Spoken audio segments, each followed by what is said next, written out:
مسافر کی نماز آج کل ہم الحمدللہ کام کے سلسلے میں بڑا آنا جانا ہوتا ہے، کاروبار بھی آج کل لوگ ایسے ہوتے ہیں کہ کبھی کراچی، کبھی لاہور، کبھی کہاں، تو ہم اس میں تھوڑا سا ہمیں کنفیوژن ہوتی ہے کہ آیا ہماری سفر کی نماز، ہم سفر پہ جا رہے ہیں تو کہاں سے ہمارا مسافر ہم کہلائیں گے؟ یاد رکھو جس شہر سے ہم جا رہے ہیں اس شہر کے حدود میں اگر ہم ہوئے تو ہم مسافر نہیں ہوں گے، ہم مقیم ہوں گے۔ جب بھی اس شہر کی حدود سے باہر نکلیں گے تو ہم مسافر کہلائیں گے، پھر ہماری نماز قصر ہو جائے گی۔ اب قصر کیا ہے؟ یاد رکھ لیں، قصر، نماز کا قصر ہو جانا یہ ہے کہ اب جہاں فرائض ہیں، جہاں 4 فرض نمازیں ہیں، یعنی ظہر کی، عصر کی اور عشاء کی، یہ فرض نمازیں 2 پڑھنی ہیں، فرض نمازیں 2 پڑھنی ہیں، ٹھیک ہے نا؟ اب مسافر کے لیے اور کیا احکام ہیں جو بدل جاتے ہیں؟ ایک تو یہ کہ نماز اس کے لیے قصر ہو گئی، ٹھیک ہے نا؟ یعنی 4 فرض جو اللہ پاک نے رکھے ہیں وہ ہمیں 2 پڑھنے ہیں، ٹھیک ہے؟ اس کے ساتھ ساتھ روزہ مباح ہو گیا۔ مثال کے طور پہ ایک شخص ہے، اس کے پاس اپنی سواری ہے اور کام بھی ایسا نہیں کہ وہاں جا کے وہ دھوپ پہ پھرے، اب وہ چاہے روزہ رکھے تو بہت بہتر ہے، نہ رکھے تو سفر میں چھوٹ ہے، چھوڑ سکتا ہے، ٹھیک ہے نا؟ مسافر روزہ چھوڑ سکتا ہے۔ دوسرا، اگر وہ سرد علاقے میں جاتا ہے، سردیاں ہیں، سرد علاقوں میں جاتا ہے تو مسافر موزوں کی بھی ایک الگ سی بحث ہے، وہ موزے جس سے پانی جسم پہ نہ لگے، ٹھیک ہے نا؟ موزوں پہ کی مدت جو ہے نا، موزوں پہ یہ 3 دن بڑھ جاتا ہے، یعنی اگر ایک نماز میں وہ فجر میں اپنے موزوں پہ مسح کر لے تو اسی مسح کو 3 دن تک وہ دوبارہ پاؤں دھونے نہیں پڑیں گے اس کو۔ اگر وہ مقیم ہے تو 1 دن 5 نمازیں، صرف 5 نمازوں کے بعد دوسرے دن پھر اس نے پاؤں دھو کے پھر موزے پہننے، اب وہ مسح کرتا رہے، اس کے لیے 1 دن ہے۔ مقیم کے لیے، مسافر کے لیے یہی جو ہے نا، یہ 3 دن بڑھ جائیں گے مسح موضوع پہ۔ اور جمعے کی نماز واجب ہے، مسافر پہ جمعے کی نماز واجب نہیں ہے۔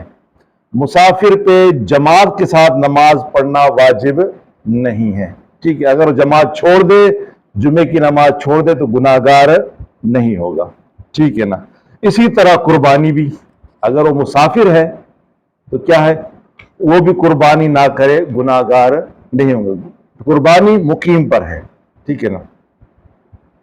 اب قصر میں جو 4 رکعت ہے فرض، 4 رکعت فرض، وہ 2 کر کے پڑھنے ہیں، 2 کر کے پڑھنے۔ اگر قصدن کسی نے تو یاد بھی ہو اور قصدن اس نے ظہر کی، عصر کی، عشاء کی 4 پڑھ لی، قصدن، یعنی جان بوجھ کے، یار ثواب زیادہ ملے گا چلو 4 پڑھتا ہوں، تو وہ گناہگار ہوگا، یاد رکھو، یہ ذہن میں رکھ لو۔ قصدن اس نے اگر 4 رکعت پڑھ لی تو گناہگار ہوگا، مستحق عذاب ہے، کیونکہ اللہ نے تم پہ ساکت کر دی اور تم پھر بھی پڑھ رہے ہو، پھر اللہ کا حکم نہیں مان رہے۔ جو اللہ کا حکم نہیں مانے گا وہ گناہگار، اور گناہگار پہ سزا، توبہ کر لی تو وہ معاف کرنے والا ہے۔ سمجھ گئے بات کو؟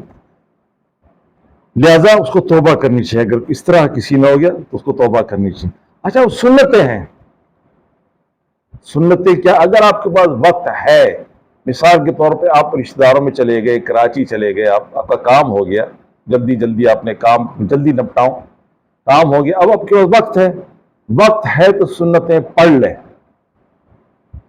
وقت نہیں ہے تو سنتیں چھوڑ سکتے ہیں، اس پہ گناہگار نہیں ہوگا۔ مگر سنتوں میں قصر نہیں ہے، یہ نہیں کہ اب 4 سنتیں 2 کر کے پڑھو، یہ نہیں ہے، سنتیں پوری پڑھنی پڑے گی، سنتیں پوری پڑھنی پڑے گی۔ اب بتا، اگر آپ کی بات ہے بھی، مثال کے طور پہ یہاں سے بس میں آپ پنجاب جا رہے ہیں، صبح سرحد جا رہے ہیں، کوئٹہ جا رہے ہیں، کہیں بھی جا رہے ہیں، اب وہ بس والے اکثر ہوٹلوں پہ کھڑے ہو جاتے ہیں، جب کھڑے ہوتے تو 1 گھنٹہ بھی کھڑے ہوتے ہیں، مگر آپ کو خوف ہوتا ہے کہ یار اگر میں سنتیں پڑھوں گا، ٹائم میں ہو سکتا ہے بس والا چلا جائے، تو آپ صرف فرض پڑھیں گے، فرض اور وتر نہیں چھوٹتے، وتر 3 ہی پڑھنے پڑیں گے، اور مغرب کی نماز میں قصر نہیں ہے، یاد رکھو، مغرب کی نماز بھی 3 رکعت ہی پڑھنی پڑے گی، صرف 4 رکعتیں 2 کر کے پڑھنی ہے، یہ یاد رکھ لیں۔ کئی لوگ میں نے خود دیکھا ہے کہ مغرب کو بھی قصر کر کے 2 پڑھتے ہیں، جو کہ جائز نہیں ہے، ٹھیک ہے، مغرب کی 3 ہی پڑھنی پڑیں گی۔ اب یہ ہے سوچنے کی بات کہ مسافر کتنے میل تک مسافر ہوتا ہے، کتنے کلومیٹر، آج کلومیٹر چل رہے ہیں، ٹھیک ہے، میل کے حساب سے 60 میل اور کلومیٹر کے حساب سے 90 کلومیٹر۔ اگر کسی کا سفر ہے 90 کلومیٹر تو وہ مسافر ہے۔ اب مسافر جو ہے نا، اب 90 کلومیٹر سفر ہے یا 60 میل سفر ہے، اس کا ارادہ یہ ہے کہ میں اب جا رہا ہوں، میں وہاں پہ 15 دن رکوں گا یا 15 دن سے زیادہ رکوں گا، اب وہ مسافر نہیں ہوگا۔ جس کی بھی نیت 15 دن ہوگی وہ مسافر نہیں، وہ مقیم ہوگا، یاد رکھو۔ جیسے یہاں سے لوگ سعودی عرب جاتے ہیں کمانے کے لیے دوسرے شہر میں، اب حیدرآباد ہے، نوکری اس کی کراچی میں ہے، ٹھیک ہے نا، اب نوکری وہاں اگر ڈیلی آنا جانا ہے اس کا تو وہ مسافر ہے، اگر اس کا وہاں قیام ہے تو وہ مسافر نہیں۔ یہ ذہن میں رکھ لیں کہ 15 دن قیام 15 دن سے کم ہے تو مسافر ہے، 15 دن جس کی نیت ہو کہ میں نے یہاں 15 دن ٹھہرنا ہے تو پھر وہ مقیم ہوگا، 15 دن سے اوپر مقیم ہوگا۔ اچھا، اور اس کے علاوہ ایک وطن اصلی ہوتا ہے، وطن کی مثال، وطن کا مثال جب بتایا کہ کراچی اور حیدرآباد وطن، یہ حیدرآباد میں میرا گھر ہے تو یہ میرا وطن ہے۔ ایک وطن اصلی ہوتا ہے، ایک وطن اقامت ہوتا ہے۔ وطن اصلی وہ جگہ ہے جہاں اس کی پیدائش ہے، بچے ہیں، گھر والے ہیں، گھر بار ہے، بیوی ہے، یہ سب کچھ ہے، وہاں سکونت ہے، گھر ہے اپنا، تو وہ ہو گیا، کیا ہو گیا، اس کا وطن اصلی ہو گیا۔ اور وطن اقامت وہ جگہ ہے جہاں مسافر جاتا ہے، شخص جاتا ہے، 15 دن سے کم اس کا قیام ہے، وہ وطن اقامت ہے، کچھ دن رہنا، قیام کرنا، وہ وطن اقامت ہے۔ تو وطن اقامت میں اس نے مسافر ہوگا اور وہاں اس نے قصر کرنی ہوگی، ٹھیک ہے۔ اگر کسی شخص کا 15 دن ٹھہرنے کا ارادہ نہ ہو، ایک کام سے گیا، وہ کہتا ہے بس میرا جیسے کام ہوتا ہے 5 دن میں ہوتا ہے، 10 دن میں ہوتا ہے، نیت یہی ہوگی کہ بس میرا کام 8-10 دن میں ہو جائے، ہفتے میں ہو جائے، میں واپس نکلوں گا۔ اب اس کا کام ڈیلے پہ ڈیلے ہو رہا ہے، 15 دن بھی ہو گئے، 17 دن ہو گئے، 20 دن ہو گئے، ٹھیک ہے۔ اب وہ کیا کرے؟ اب وہ قصر ہی پڑتا رہے گا، کیونکہ اس کی نیت 15 دن نہیں تھی، نیت اس کی 15 دن نہیں تھی، اس لیے اب وہ قصر واجب ہے، وہ قصر ہی پڑے گا، ٹھیک ہے۔ اور اس کے علاوہ اگر مسافر نے نماز 4 رکعت پڑھ لی، یعنی اس کا ارادہ نہیں تھا قصر ہی پڑھنے کا، غلطی سے نیت کر لی، اب 4 جب پڑھی تو اس کو اب یاد آ گیا، نماز میں یاد آ گیا، 2 رکعت پڑھ لی، 3 پڑھ لی اس نے، چوتھی رکعت میں یاد آ گیا، یا آخری قاعدے میں یار میں تو مسافر ہوں، میں نے 2 پڑھنی تو غلطی سے 4 پڑھ گیا، اب کیا کرے وہ؟ اب کیا کرے؟ وہ فرماتے ہیں کہ اب کیا ہے، اب وہ سجدہ سہو کرے گا۔ اب ایک چیز اور آتی ہے کہ ایک مسافر ہے، حیدرآباد، کراچی سے، حیدرآباد سے جا رہا ہے، وہ لاہور جا رہا ہے، پنڈی جا رہا ہے، پشاور جا رہا ہے، کوئٹہ جا رہا ہے۔ اب ریل گاڑی کے اندر نماز کا ٹائم ہو گیا، کیونکہ ریل گاڑی تو نماز کے رکتی نہیں ہے، خاص طور پہ نماز کی تو رکتی نہیں ہے۔ اب بندہ کیا کرے؟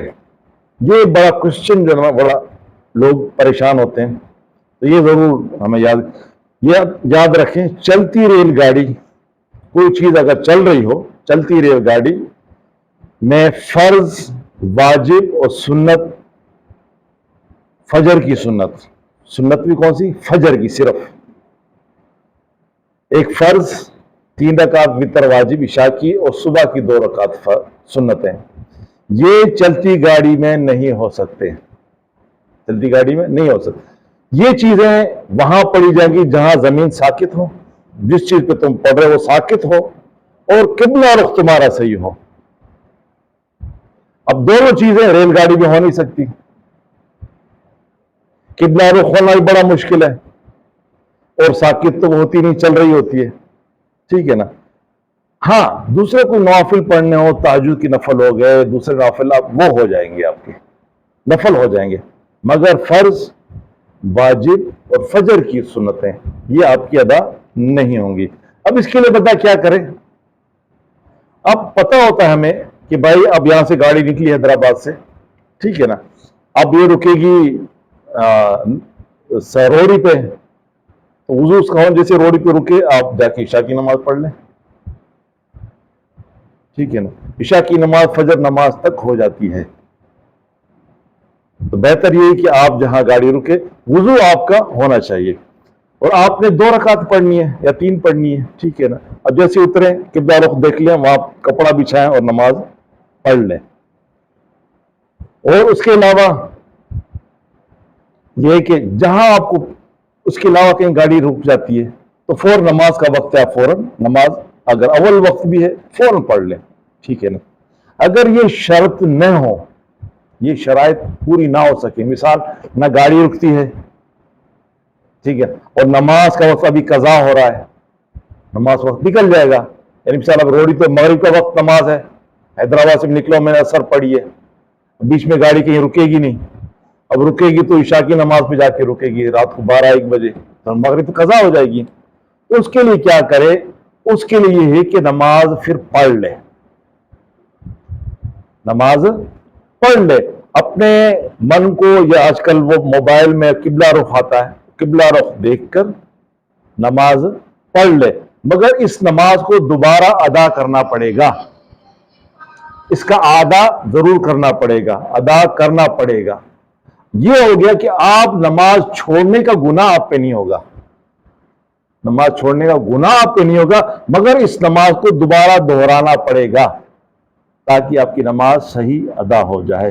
تو اس چیز کو یاد کر لیں، اللہ میں عمل کی توفیق عطا۔ یہ کنفیوژن ہوتی ہے لوگوں کے ساتھ، تو اس کنفیوژن کو سلجھانے کے لیے تھوڑی باتیں کی، اللہ میں عمل کی توفیق عطا فرمائے۔